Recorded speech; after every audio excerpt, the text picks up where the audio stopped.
Mes amis, bonjour. On se retrouve après une certaine interruption, donc le dimanche pour... Attendez, je vais mettre un petit peu moins fort. On se retrouve donc le dimanche pour notre groupe Rail. Et comme je l'ai dit déjà dans certains cours récemment, il est vrai que nous sommes dans une période très très particulière. Et c'est absolument incroyable, je vais vous dire pourquoi. Parce que juste avant le début de cette nouvelle année, je parle de l'année juive bien sûr, j'avais annoncé, par contre je ne me rappelle plus si c'était dans un cours en français ou dans un cours en hébreu. Vous savez qu'en hébreu on joue beaucoup sur les lettres et on transforme chaque lettre comme étant la première lettre d'un mot. Et cette année que nous avons commencé donc au mois de Tishrei, au mois de septembre, elle porte un nom, c'est l'année Tav Shin P. Tav Shin P, ça correspond en vérité à 5780, l'année 5780. Mais le Tav Shin P, on peut le transformer en une phrase en prenant chacune des lettres qui devient le début d'un mot. Et je ne suis pas le seul à l'avoir dit, bien sûr, ça fait le tour de tout Israël. Et quelle a été la direction que tous ceux qui ont voulu expliquer le sens de cette nouvelle année, quelle a été la direction qui a été prise? C'est de dire Tav Shin P, on peut en faire une phrase qui est Tiye Shnat Pidyon. Ça sera mot à mot, je traduis en français, je vais après traduire d'après le sens. Ça sera l'année du rachat, racheter quelque chose. Quand tu rachètes quelque chose, je ne parle pas d'un achat, évidemment, acheter du pain ou acheter du lait. Je parle de racheter dans le sens que quelqu'un qui était prisonnier, quand tu le rachètes, s'il y a une rançon, ça s'appelle un pidyon. Ce qui veut dire que lorsque le prisonnier est libéré, ça s'appelle un pidyon. Et nos maîtres expliquent déjà depuis des millénaires que le mot pidyon, le rachat du prisonnier, fait aussi allusion au début de la délivrance finale. Parce que quand quelqu'un a été pendant très très longtemps prisonnier, il a besoin de toute une convalescence, de tout un rétablissement. S'il a été pendant 10, 15, 20 ans ou plus en prison, c'est évident qu'il ne reprend pas une vie normale dès le moment où il sort. Il doit se réhabituer à vivre normalement, ça peut prendre des mois, voire même des années, surtout au niveau des soins psychologiques qui laissent tout ce qu'il a traversé en prison, laisse en lui des problèmes psychiques, psychologiques qui mettront beaucoup de temps à être soignés et réparés. Mais en tous les cas, le rachat, le pidyon, le fait de le sortir de prison, c'est déjà le début d'un processus qui mène à sa délivrance finale. Et je pense, je suis sûr d'avoir fait un cours, je ne sais plus si c'était en hébreu ou en français, mais j'avais expliqué comme des milliers d'autres ici en Israël, que cette année serait une année très très particulière, très spéciale, et qu'elle serait le début de quelque chose de fort qui nous amènera finalement à la délivrance finale. Et ça, bien sûr, je l'avais dit, je n'étais pas le seul à le dire, mais je l'avais dit bien avant qu'on se retrouve dans la situation qui dure déjà depuis quelque temps, avec le virus, le corona, et puis donc annoncer des mois à l'avance que cette année va être une année très très très spéciale, et finalement on se retrouve avec le corona. Et il est clair pour tous ceux qui prennent le temps de réfléchir, d'analyser, d'essayer de comprendre Je parle à un niveau beaucoup plus profond. Il est clair, et tout le monde en est convaincu, que le monde a commencé à changer et qu'il ne reviendra plus jamais à ce qu'il était. D'abord au niveau du corona lui-même, on ne sait pas vraiment quand ça va terminer. Malheureusement, de nombreux spécialistes annoncent que l'hiver prochain, ça risque d'être encore pire encore que cette fois-ci.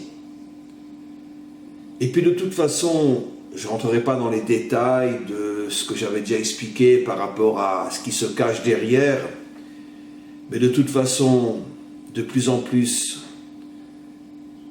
de personnes sont conscientes que ce n'est pas simplement un virus, il y a tout un plan derrière et que ce n'est que le commencement de quelque chose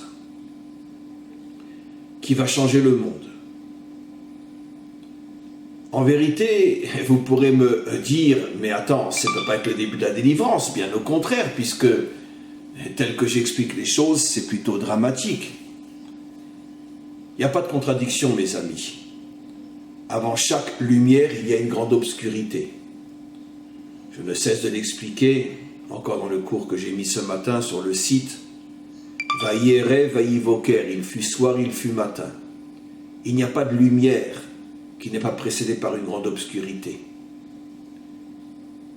Malheureusement, il y a eu la Shoah, et 3 ans après la fin de la Shoah, la renaissance d'Israël sur sa terre. Il fut soir, il fut matin. C'est un principe fondamental. Même au niveau de l'accouchement, qui est comparé à la délivrance. La maman hurle, crie, est déchirée, saigne, afin de donner la vie. Ce qui veut dire qu'on a, même au niveau de la nature, un modèle fondamental que malheureusement on oublie. Si tu veux la lumière, tu es obligé de passer par l'obscurité. Et donc finalement, c'est une année très particulière. Tous ceux qui ont vu dans cette année, bien avant que les problèmes ne commencent, tous ceux qui ont vu dans cette année quelque chose de très particulier qui allait se passer, et finalement on ne s'est pas trompé. Mais si vous me répondez, mais pour l'instant on ne voit que de l'obscurité, alors je viens de répondre en expliquant que s'il n'y avait pas d'obscurité, on ne pourrait en aucun cas espérer la lumière. Pour pouvoir naître, notre peuple a dû d'abord descendre en Égypte, être esclave, et 80% ne sont pas sortis et ont disparu. Exactement le même modèle que la Shoah. Pour pouvoir renaître sur sa terre, il fallait malheureusement que l'on traverse ce qu'on a traversé quelques années avant. Et donc, je pense que tous ceux qui réfléchissent et qui ont cette sensibilité ressentent que quelque chose de nouveau est en train de naître. Pour l'instant, nous n'avons que la phase obscure. Nous sommes encore en pleine nuit, mais la nuit, encore une fois, annonce le jour. Je pense qu'on est rentré véritablement dans un processus qui, malgré toutes les difficultés que nous allons traverser, et à mon avis, on est loin d'en voir la fin, parce qu'au niveau de l'histoire, Vaïere, Vaïvoker, il fut soir, il fut matin, au niveau du temps, c'est quelques heures, mais au niveau de l'histoire, ça peut être quelques années. L'obscurité peut durer quelques années avant que ne se lève la lumière. Mais il est clair, et de plus en plus le ressentent, que le monde ne redeviendra plus jamais ce qu'il a été. Tous ceux qui rêvent et qui pensent que ça y est, bon, dans quelques mois, on va revenir à la routine et...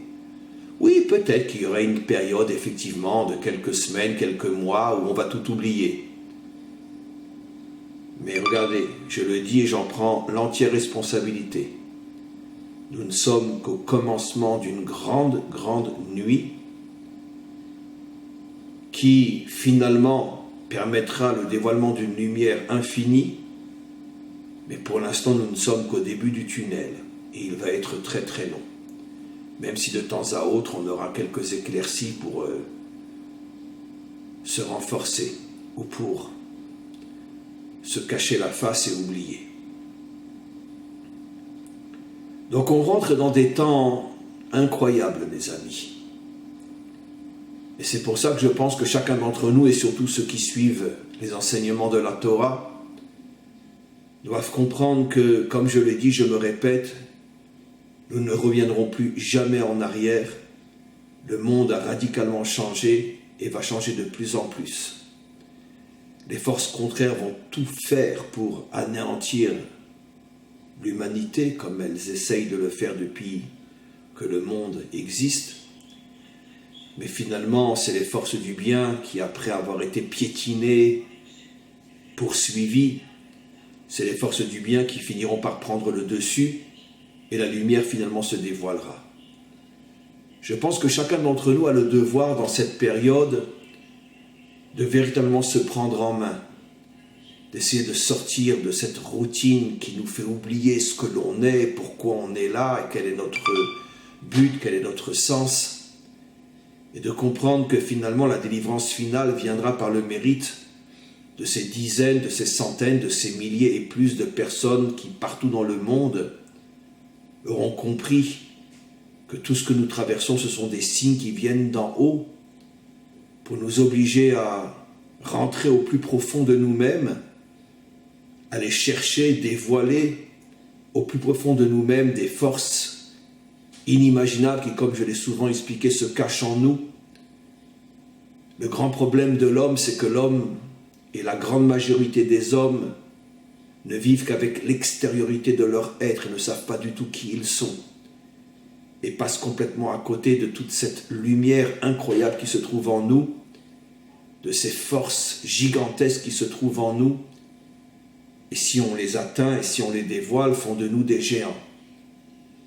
Au niveau de notre extériorité, nous ne sommes que des animaux. Et encore, c'est une insulte pour les animaux. Et je suis très sérieux. Parce qu'au niveau de notre extériorité, on vit n'importe comment, on fait n'importe quoi, on ne sait même pas qui on est et pourquoi on existe. Seuls ceux qui atteignent leur intériorité deviennent de vrais géants. Et c'est une autre explication aussi de l'obscurité. Parce que tant que tout va plus ou moins bien,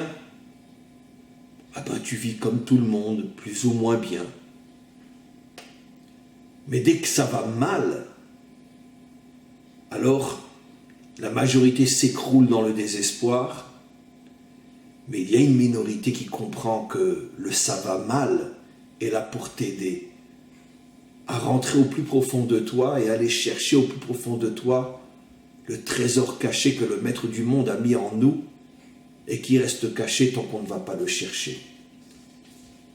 Et donc, en vérité, l'obscurité que nous traversons durant toute l'histoire, comme l'expliquent nos grands maîtres, est en vérité, d'une certaine manière, aussi une forme de cadeau incroyable. Parce que sans l'obscurité, pratiquement personne ne chercherait ce qui se cache au plus profond de lui.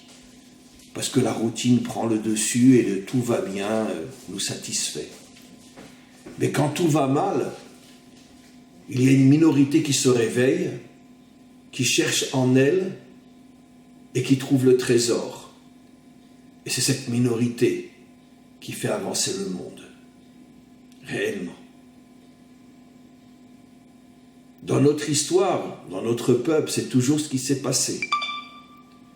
À chaque fois qu'il y a eu des moments durs, une minorité s'est réveillée et nous a fait tous avancer.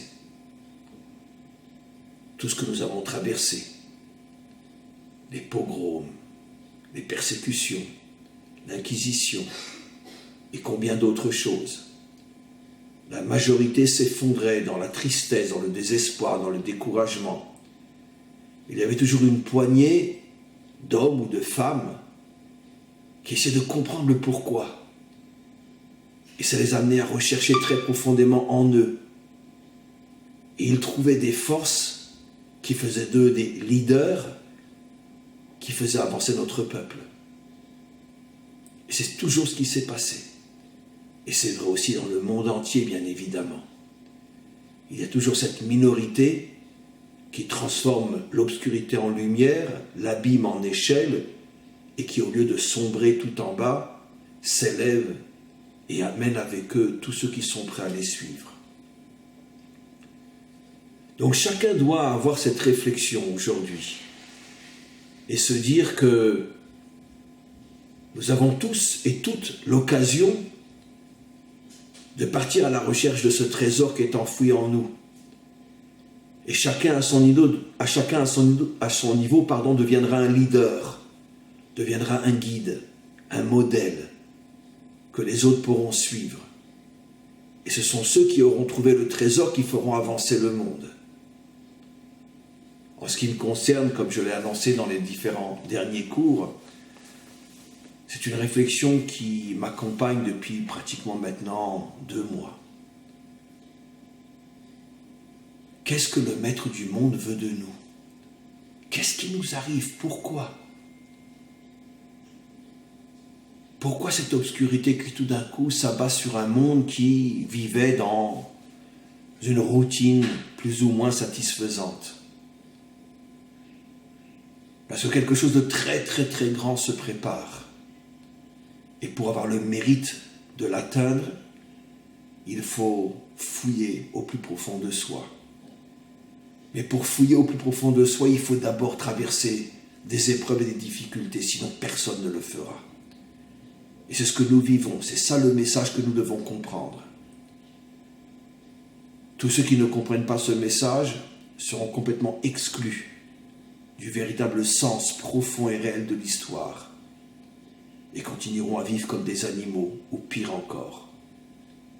Seule une poignée d'hommes et de femmes qui, grâce à ce que nous traversons, vont se réveiller, ceux-là sont et seront, à plus forte raison, des êtres humains véritables pour qui le monde a été créé, parce que c'est eux qui amèneront à sa véritable réparation, à la délivrance finale.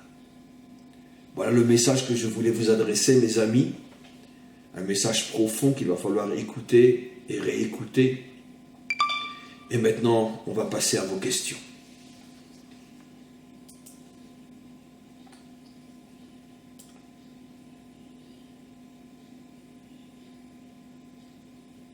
Espinoza. Bonjour Rav, je suis nouveau dans le groupe Rai. J'aimerais que vous m'expliquiez s'il vous plaît le concept de Racha Vetov Lo et Tzadik Veralo abordé par le Mirtav Meliaou, le Rav Dessler. D'abord, cher ami, ce principe est abordé surtout par le Tanya. C'est, on pourrait dire, l'une des parties les plus importantes du Tanya, l'œuvre fondamentale, première, de ce qu'on appelle la Chassidut Chabad. Et ça va dans le sens de ce que j'explique. Je vais traduire pour tout le monde. Racha Vetov Lo. Nos maîtres nous disent, dans ce monde, il y a 2 catégories d'hommes. Il y a, je traduis en français mot à mot, le méchant pour qui tout va bien et le juste pour qui tout va mal. Cher ami, avant même de savoir que vous alliez poser cette question, j'ai répondu. Le méchant, ce n'est pas dans le sens forcément un criminel ou un débauché. Le méchant, tel que nos maîtres le comprennent, c'est celui qui se fout royalement du sens profond de sa vie. Je mange, je dors, je m'amuse, même si je fais de mal à personne. C'est ça. D'ailleurs, dans le mot racha, en hébreu, quand vous tournez les lettres, vous avez les mêmes lettres que le mot osher, qui veut dire richesse. Richesse, quand j'ai l'argent, quand j'ai le plaisir, le bonheur, c'est ça être un rachat. C'est pour ça que le mot riche et le mot rachat, riche et méchant, c'est le même mot en hébreu par rapport aux lettres, sauf que les lettres sont dites d'une autre manière. Riche pas dans le sens forcément de friquer, riche dans le sens que tout va bien. Alors nos maîtres nous disent, effectivement, celui qui décide de vivre une vie qui est une vie tout à fait superficielle, animale, je mange, je dors, je fais mes besoins et je continue. Celui-là, eh bien Hachem lui donne tout ce qu'il veut. Tu veux vivre comme un chien, vis comme un chien. Tu veux vivre comme un mouton, vis comme un mouton. Par contre, celui qui veut véritablement comprendre le sens de sa vie, Hachem l'éprouve. Et c'est exactement ce que j'ai expliqué. Pourquoi? Parce qu'un homme n'ira pas chercher au plus profond de lui-même les forces gigantesques qui sont cachées en lui s'il n'en a pas besoin. Si tout va plus ou moins bien, pourquoi j'irai chercher Donnons un exemple simple. Si quelqu'un il va courir avec des enfants de 5-6 ans, il n'a pas besoin d'être un super athlète pour ça. Mais s'il veut participer aux Jeux Olympiques, il a intérêt à être un surhomme. Eh bien c'est pareil. Tant que tout va plus ou moins bien, je n'ai pas besoin d'aller chercher des forces gigantesques en moi. C'est pour ça que Hachem met le juste face à des difficultés, pour qu'il aille chercher en lui des forces incroyables qui vont faire de lui un véritable géant, un homme véritable. C'est ça l'explication à votre question. Et c'est exactement le sens de tout ce que j'ai expliqué dans ma première intervention. Morosinoto. Nous connaissons le nom à 4 lettres, Yudke Vavke. Sur le Haron figuraient les 42 lettres du nom ineffable. Quelles sont ces lettres?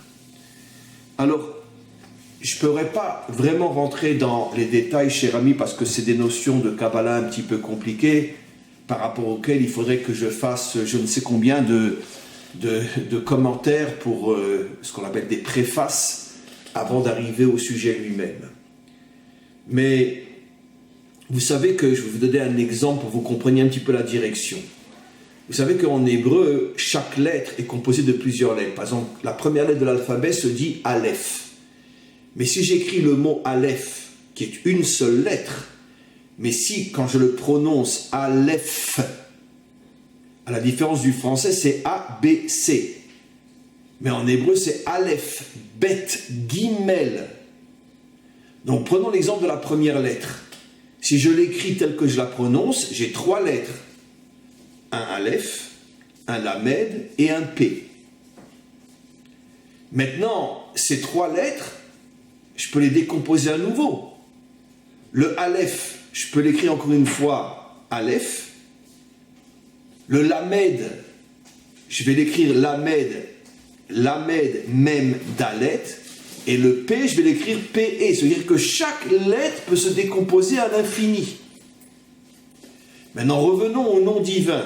Il a 4 lettres. Yud, He, après Vav et E. Si vous écrivez chacune de ces lettres en toutes lettres, Yud s'écrit Yud, Vav, Dalet, ça fait déjà 3 lettres pour la première lettre du nom divin. Le He s'écrit He, Aleph, ça fait 2 lettres pour la deuxième lettre du nom divin. Le Vav, c'est 3 lettres, Vav, Aleph, Vav, encore 3 lettres. Et le He, dernier E, encore 2 lettres, et Aleph. Vous avez en tout 10 lettres. Ce qui était au départ 4 lettres devient 10 lettres. Mais chacune de ces 10 lettres, vous pouvez les décomposer encore. Ce qui veut dire qu'en vérité, le nom divin qui au départ n'a que 4 lettres, peut arriver à 42 lettres, peut arriver à 100 lettres, peut arriver à 1000 lettres. Et le nom divin à 42 lettres correspond à l'une des décompositions de toutes les lettres du nom divin, qui correspond à une certaine lumière dont la valeur numérique est 42. Voilà, vous avez compris plus ou moins à quoi font allusion ces décompositions de lettres pour en arriver à un nom divin qui a 42 lettres. En vérité, c'est le nom divin du départ à 4 lettres, mais chacune des lettres va être décomposée.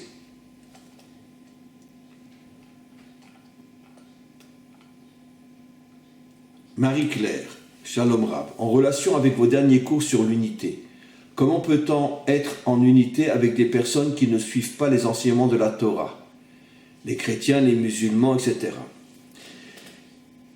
Une très juste question. C'est le problème auquel on est confronté ici, par exemple en Israël. Je vais vous donner un microcosme de la réponse. Dans le groupe ou le mouvement, peu importe, que je suis en train ici de créer en Israël, il y a effectivement des juifs de tout horizon. Beaucoup aussi de laïcs, en même temps que des juifs croyants. Sans doute des juifs de droite, des juifs de gauche aussi. C'est pas facile d'unir tout ce monde autour d'un même projet. On a ouvert un groupe WhatsApp en hébreu il y a quelques jours seulement. On est déjà à plus de 100 personnes inscrites. Tous les jours s'inscrivent une dizaine. Et parmi eux, des gens qui ne respectent pas Shabbat, qui ne mangent pas kasher, bien qu'ils vivent ici en Israël, et d'autres qui au contraire sont très croyants et très pratiquants. Mieux que ça, on en a presque une quinzaine qui se sont inscrits sur le groupe pendant Shabbat. Tout de suite à la fin du Shabbat, quelqu'un de religieux a fait une réflexion, mais comment ont-ils osé s'inscrire sur notre groupe pendant Shabbat? Certains, ça ne leur a pas plu, ils sont partis. D'autres ont expliqué, écoutez, ne nous en voulez pas, nous on n'a pas reçu d'éducation juive, on ne connaît rien à la Torah, pour nous Shabbat est un jour comme les autres. Et je n'arrête pas de me battre, c'est un sujet qui me prend aujourd'hui énormément de temps, parce qu'il y en a qui partent, il y en a qui reviennent, il y en a qui ne supportent pas, il y en a... C'est très très dur, mais c'est ça le sens de l'unité. Ça veut dire quoi l'unité? L'unité, comme je l'ai toujours expliqué, ce n'est pas l'uniformité. Mettre 100 000 religieux ensemble ou 100 000 laïcs ensemble, ce n'est pas l'unité, c'est l'uniformité. Parce que tu es avec des gens qui sont comme toi. L'unité ne commence qu'à partir du moment où tu arrives à réunir des gens qui sont fondamentalement différents. Et que chacun va apprendre à respecter, accepter, supporter l'autre. En vérité, mes amis, l'unité est, de tout ce que les humains peuvent réaliser sur Terre, l'unité est la chose la plus difficile à atteindre dans ce monde. Parce que ça demande des efforts et un travail sur soi qu'aucune autre mission sur Terre nous demande autant de travail sur soi et de remise en cause de soi-même que l'unité. C'est pour ça que l'unité doit d'abord commencer au niveau micro, déjà dans la famille, dans le couple, puis après dans la communauté, puis après dans la ville, après dans la nation. Et à partir du moment où une nation est vraiment unie, avec toutes ses différences, on peut envisager d'unir d'autres nations. Aujourd'hui, on vit dans un monde où 99% des couples divorcent, surtout dans la nouvelle génération, où 99% ne se marient pas, où 99% ne font plus d'enfants, où la notion de famille a complètement disparu. Alors ne parlons pas d'unité. On est aujourd'hui dans l'obscurité la plus terrible qu'il n'y a jamais eu dans notre histoire, qui est à l'extrême opposé de l'unité. Mais comme je le dis toujours, si l'obscurité est tellement puissante, de là tu dois comprendre que le maître du monde t'invite à aller vers la lumière qui est à l'extrême opposé. Donc effectivement, comment qu'on y arrive? On ne peut pas, dès le départ, avoir l'unité entre chrétiens, juifs, musulmans, bouddhistes, droite, gauche, c'est impossible. On avance toujours, dans tous les projets fondamentaux, on avance toujours du micro au macro. On commence par avoir l'unité dans son couple, l'unité dans sa famille, l'unité avec ses amis, et qui ne sont pas forcément comme moi. Et après l'unité s'étend. Exactement le modèle de la graine qui donne un arbre avec des milliers de fruits. La graine est au départ minuscule. Elle va donner un arbre qui ne cessera de donner des fruits. D'une graine sortent 1000 fruits, qui eux-mêmes donneront d'autres fruits si on les prend et qu'on les plante à nouveau dans la terre en tant que graines. L'homme et la femme, une semence va donner des milliers de générations. Donc vous voyez bien que le principe, il est fondamental. On ne cherche pas à tout de suite arriver tout en haut. On commence par le bas. C'est long, c'est très long. Le processus peut durer pendant un temps tellement grand que nous n'en verrons pas la fin. Mais comme je dis toujours, nous sommes des planteurs de graines. Comme disent nos maîtres, notre mission n'est pas de cueillir le fruit, mais de planter la graine. D'autres cueilleront le fruit. Mais tout ce qu'ils feront, c'est grâce à nous, qui avons eu le courage de planter une graine, tout en sachant qu'on ne verra peut-être jamais l'arbre et le fruit pousser. Mais au moins, on est des planteurs de graines. Et c'est ça notre travail. Nous ne sommes pas là pour voir le résultat final. Nous sommes là pour commencer le travail. Et plus il y aura d'hommes et de femmes qui commenceront ce travail d'unité au niveau de leur cercle restreint et microscopique, plus cette graine prendra forme et l'humanité se répandra un jour au niveau de l'humanité tout entière. Comme il est dit, en ce jour, Dieu sera un et son nom sera un.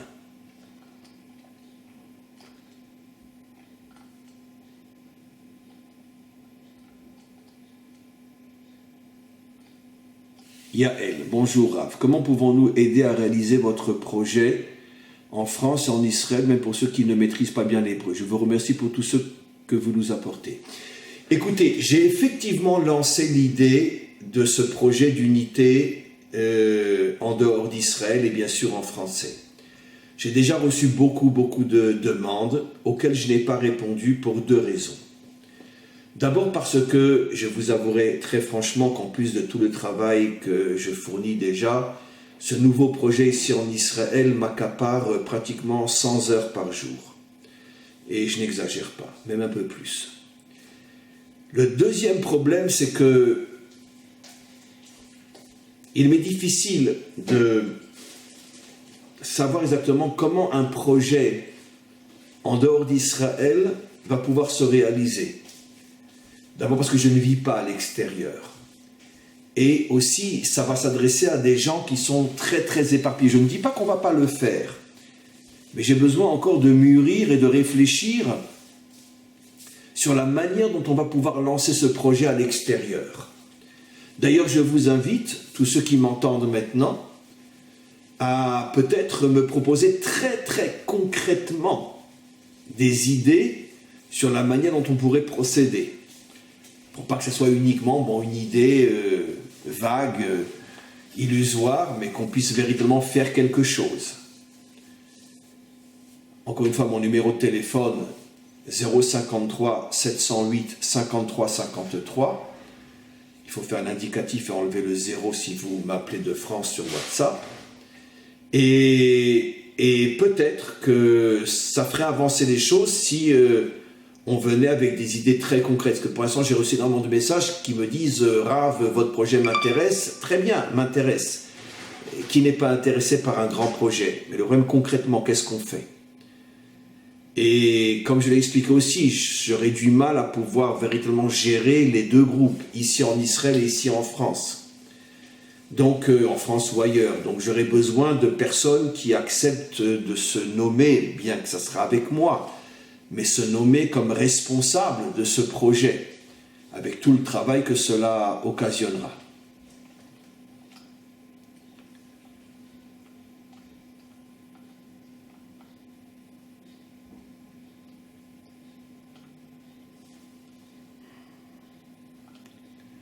Rishi, que pensez-vous de la décision du Betre Din Chabad, c'est-à-dire Achani Lipshis, d'allumer une torche à Yom HaAtzmaut? Écoutez, j'hésite encore si j'allais faire un cours à ce sujet, parce que les choses sont très compliquées. Le grand problème des mouvements, donc j'explique ce que vous dites, que le mouvement Lubavitch, en tout cas les représentants du mouvement Lubavitch ici en Israël, sont contre l'idée de participer à Yom HaAtzmaut, la fête nationale qui commence chez nous mardi soir. Le problème est très compliqué parce que il y a toujours, et dans le milieu Lubavitch peut-être plus que partout ailleurs, une différence énorme entre les représentants d'un mouvement et puis ceux qui sont dans le mouvement. Je vais vous répondre très simplement. Comme vous le savez, j'enseigne, je donne des cours de Torah dans l'armée d'Israël. Et je vois une quantité invraisemblable de Lubavitch qui s'engagent comme combattants, parce que j'enseigne dans les unités combattantes, qui s'engagent comme combattants dans l'armée d'Israël. Au niveau des religieux, ce qu'on appelle les Haridim, traduction française idiote, mais je vais traduire en français, les ultra-orthodoxes, la grande majorité des ultra-orthodoxes qui s'engagent dans l'armée d'Israël, car comme je l'ai souvent expliqué, il y a une révolution inimaginable qui se passe en Israël au niveau de la jeunesse orthodoxe, qui s'engage de plus en plus et qui s'éloigne de plus en plus, on pourrait dire, de la charte officielle du mouvement orthodoxe. Les jeunes ne sont plus d'accord avec la manière dont l'ancienne génération voit les choses. Mais vous avez, sur l'ensemble des orthodoxes qui s'engagent dans l'armée en Israël, la grande majorité sont précisément Lubavitch. Ce qui veut dire qu'il y a une dissension, une déchirure à l'intérieur du mouvement entre l'ancienne génération, parce que ceux qui ont dit qu'il ne faut pas participer à Yom Ha'atzmaut, c'est ceux qui ont 70 et plus, l'ancienne génération. Mais la nouvelle génération n'est pas comme ça.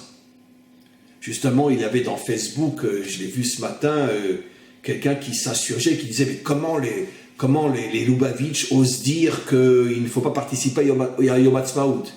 Et il y a quelqu'un qui répondait « Mais comment ? Mais moi, tous mes enfants ont fait l'armée, j'ai jusqu'à aujourd'hui encore un enfant qui est officier dans l'armée d'Israël, et je suis pourtant Lubavitch. Donc nous ne sommes pas antisionistes. » Ce qui veut dire encore une fois qu'il faut comprendre que ce n'est pas les Lubavitch, c'est malheureusement leurs représentants. Et leurs représentants ne valent rien, ne sont rien et ne valent rien. Parce qu'ils font partie d'un monde qui est en train de disparaître, un monde qui n'a strictement rien compris à ce qui se passe dans la réalité. Ces gens ne représentent absolument pas le mouvement Lubavitch, parce que croyez-moi, la jeunesse Lubavitch s'engage dans l'armée d'Israël, elle apprend un métier, elle s'investit, et elle n'a plus rien à voir avec ses représentants qui ont 70 ans et plus, et qui n'ont plus rien à faire et plus rien à voir avec ce qui se passe dans la réalité aujourd'hui. Donc, il faut faire la distinction claire entre ceux qui parlent au nom du mouvement, mais ne parlent qu'au nom de leur nombril, et qui ne représentent plus depuis très longtemps le mouvement Lubavitch, et le vrai mouvement Lubavitch, surtout ici en Israël, qui est très très différent de leurs représentants. Donc, évidemment, je suis fondamentalement contre ce que ces soi-disant dirigeants ont dit.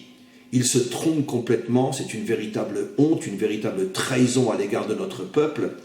Mais d'un autre côté, vu l'âge qu'ils ont, c'est pas très grave. De toute façon, dans quelques années, ils seront remplacés par une jeunesse qui, elle, n'ira pas du tout dans leur sens.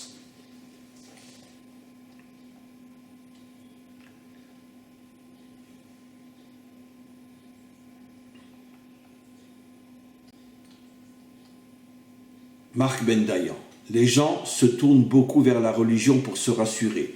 Je trouve au contraire que les mystères qu'elle contient inquiètent. La Emouna, est-ce que ce n'est pas un moyen de se rassurer de ce que l'on ne comprend pas ? Cher ami, si vous suivez mes cours depuis longtemps, vous touchez ici à un sujet dont je ne cesse de parler. La religion est la pire calamité qui s'est abattue sur le monde. Comme disait mon grand maître, au sujet, je plaisante bien sûr, que je ne respecte que pour la seule phrase qu'il a dit, pour tout le reste je ne suis pas d'accord avec lui, et alors, mais pas du tout, mais la seule phrase que j'accepte, c'est celle de Marx qui a dit « La religion, c'est l'opium des peuples ». La religion est une calamité qui a été créée par les dictateurs afin d'endormir les gens pour qu'ils foutent la paix aux dictateurs, exactement ce que César avait dit quand il a commencé à faire les premiers cirques, donne de la distraction au peuple et ils nous foutront la paix et ils nous laisseront diriger sans que personne s'occupe et voit ce que l'on fait. La religion, c'est ça. Mais la religion, la Torah, n'a rien à voir avec la religion. La Torah n'est pas une religion. Pour tous ceux qui suivent mes cours depuis un certain temps, vous le savez, la Torah est tout le contraire de la religion. Elle ne parle pas de Dieu uniquement, elle ne parle pas du ciel, elle ne parle pas du monde à venir, elle nous parle de nous engager concrètement dans ce monde réel, physique, matériel, afin de l'améliorer et de le changer. Dans le sens moral, dans le sens économique, dans le sens politique, dans le sens militaire. C'est pour ça que le plus grand exemple du juif authentique que nous avons dans notre tradition, c'est le roi David, qui était en même temps un très grand croyant, mais un homme d'action. La religion, c'est la fuite. La religion, c'est un refuge. La religion, c'est l'arche de Noé. La religion, c'est un abandon. La religion, c'est une drogue. Ça veut dire je suis ailleurs, je ne suis pas là. La Torah, c'est tout le contraire. Si tu n'es pas dans ce monde, tu n'as rien compris. Rien. Malheureusement, une grande partie des Juifs ont transformé la Torah en religion, comme par exemple ces idiots dont on vient de parler qui ont dit qu'il ne fallait pas du tout s'associer à Yom Ha'atzmaut. Ce sont des religieux, ce sont des curés, ce sont des prêtres dans un couvent. Ils n'ont rien à voir avec la Torah, strictement rien à voir avec la Torah. La Torah nous demande de nous engager, de vivre dans ce monde afin de le changer de l'intérieur. Donc c'est tout sauf une drogue, c'est tout sauf une fuite. Malheureusement, de vrais juifs qui ont la vraie Torah, on peut les compter peut-être sur les 200 doigts de la main aujourd'hui. Mais il y en a de plus en plus, et il y en aura de plus en plus.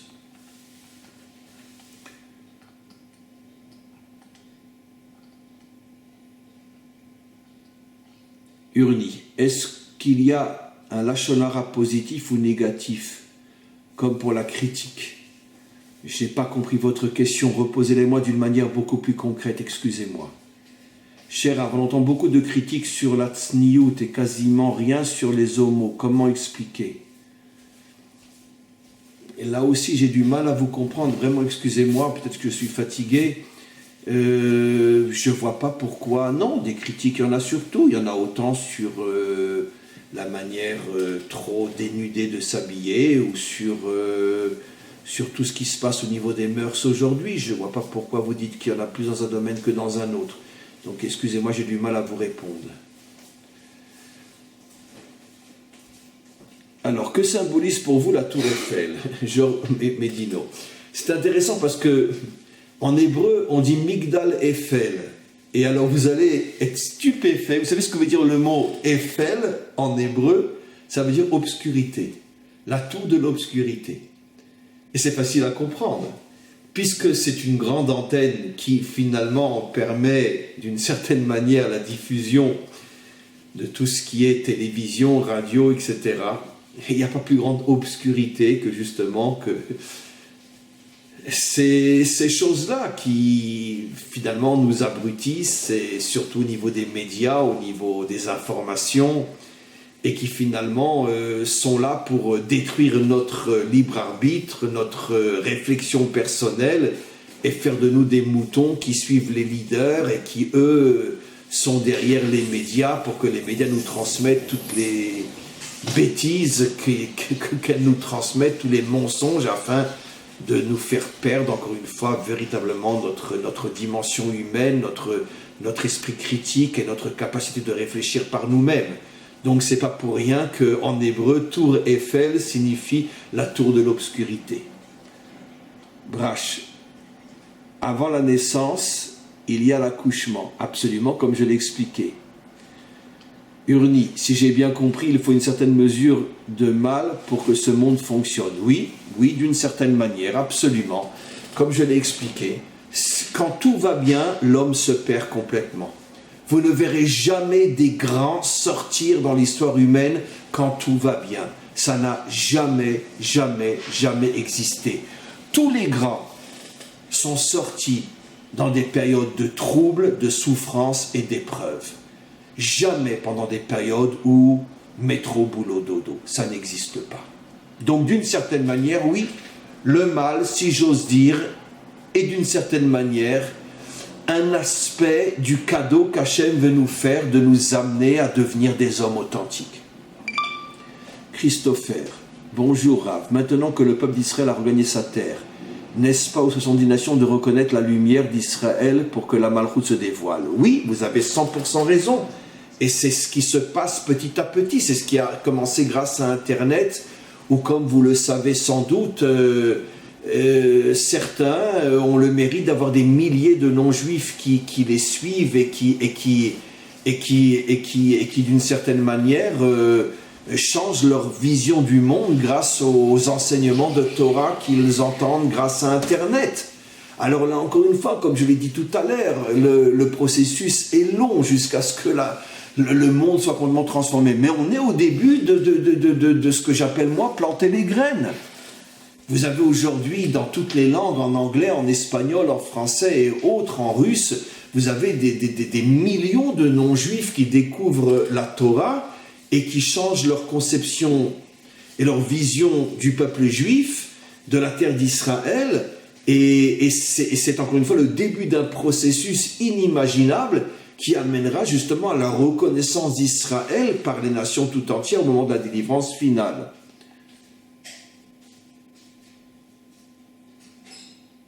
Vous me dites, pourtant les Chabadnikim font l'armée et sont même officiers de ça, j'en connais pas mal. Mais c'est exactement ce que je viens de dire, Rishi. C'est exactement ce que je dis. Moi-même, j'enseigne à l'armée. Donc, je vois très bien que la majorité des orthodoxes qui vont à l'armée sont justement des Chabad et Lubavitch. Je l'ai dit, je l'ai expliqué il y a un quart d'heure. C'est pour ça que j'ai dit qu'il y a une différence fondamentale entre ceux qui se présentent comme étant les représentants du mouvement, qui ne représentent qu'eux-mêmes, qui n'ont plus rien à voir avec le mouvement, je parle tel qu'il est ici en Israël, parce que toute la jeunesse Chabad en Israël, dans sa grande majorité, a une vision complètement différente du sionisme, de la terre d'Israël, de Yom Ha'atzmaut, et eux, finalement, ne représentent qu'eux-mêmes parce qu'ils font partie de l'ancienne génération, comme je l'ai expliqué.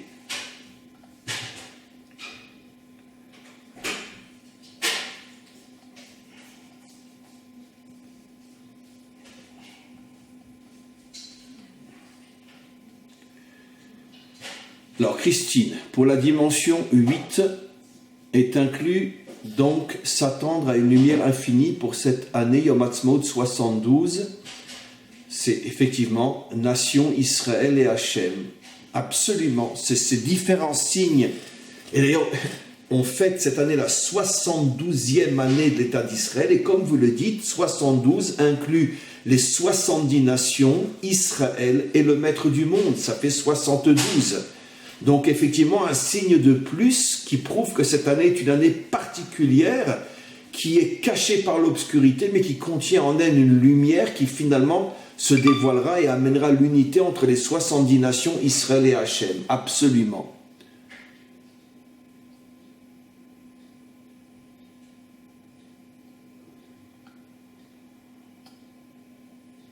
Alors, Louis, vous n'avez pas communiqué avec moi.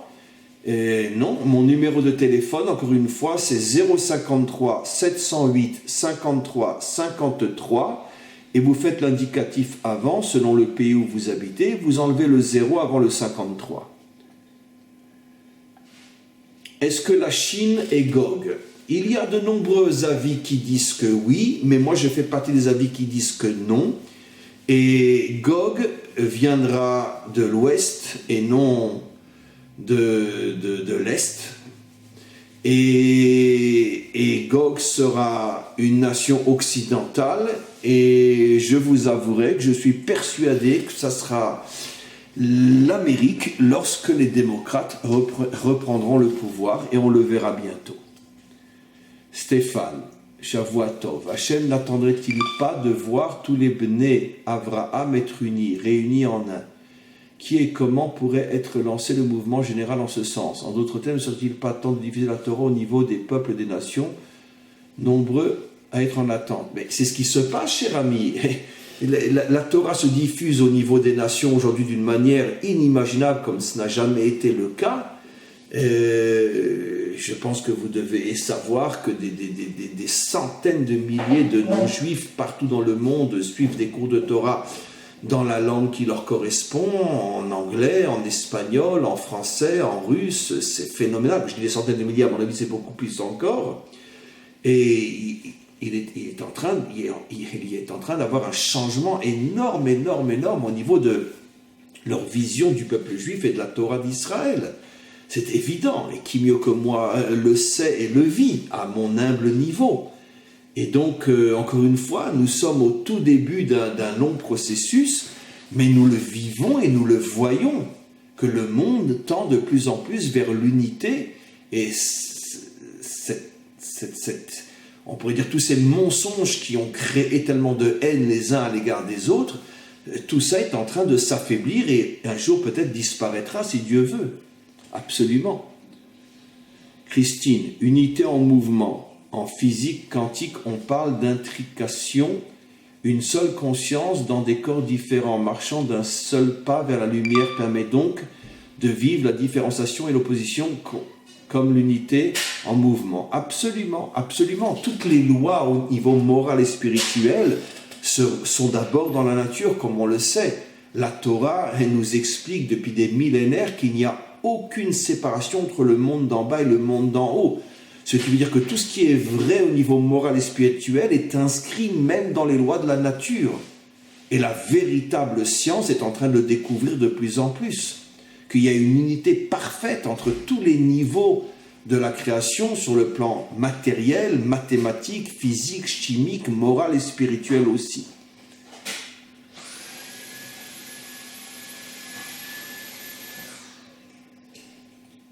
Voilà, il y a encore pas mal de questions, mais je vais devoir abréger. Patricia, bonjour, quelle est la différence entre la Torah universelle et la Torah d'Israël, hormis Pessah? J'ai déjà expliqué, je ne sais pas si vous suivez mes cours depuis quelque temps, j'ai déjà expliqué que nos maîtres nous enseignent qu'au moment du don de la Torah pour Israël, le maître du monde a proposé aux 70 nations 70 autres facettes de la Torah. Notre tradition dit que les nations ont refusé et qu'elles l'accepteront comme moment de la délivrance, ce qui veut dire qu'il y a d'autres facettes dans la Torah, effectivement, qui s'adressent aux nations plus spécifiquement et qu'on appellerait la Torah universelle. Pour l'instant, c'est seulement une facette de la Torah qui s'est dévoilée et c'est la facette qu'a reçue Israël, mais il y a encore 70 autres facettes que le Mashiach dévoilera effectivement aux nations.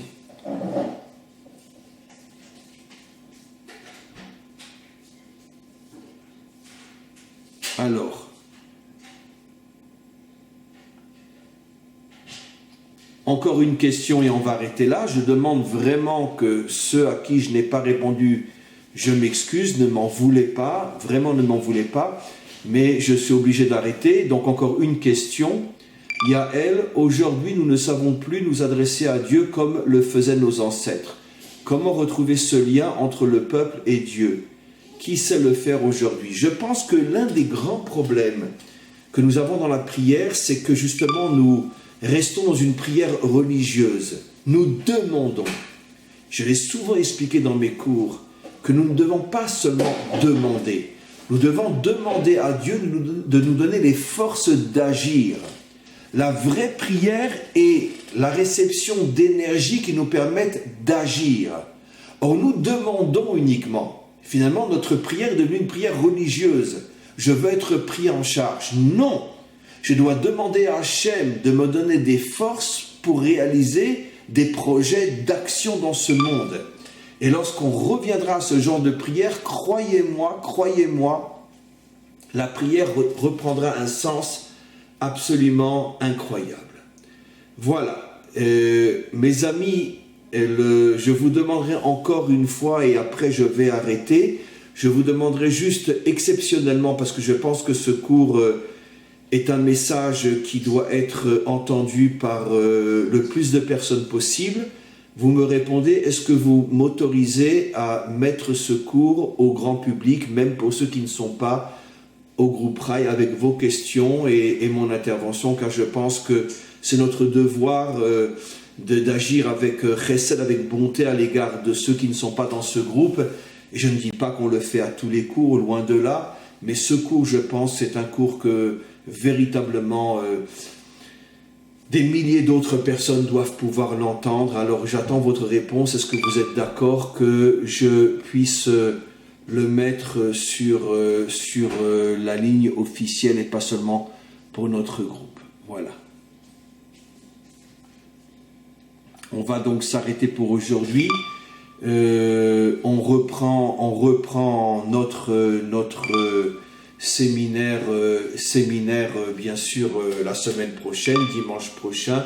Voilà, je vois que vous me répondez positivement. Merci beaucoup à tous et à toutes. Je vous félicite pour vos questions, mais vraiment extraordinaires, qui nous ont permis d'avancer. Et vraiment, vraiment, je vous souhaite à tous et à toutes tout le meilleur, qu'on continue vraiment à être ensemble et à se renforcer ensemble. Cet échange entre nous le dimanche est vraiment extraordinaire et je souhaite que vraiment d'autres et beaucoup d'autres se joignent aussi au groupe Rail. Merci beaucoup, beaucoup, beaucoup.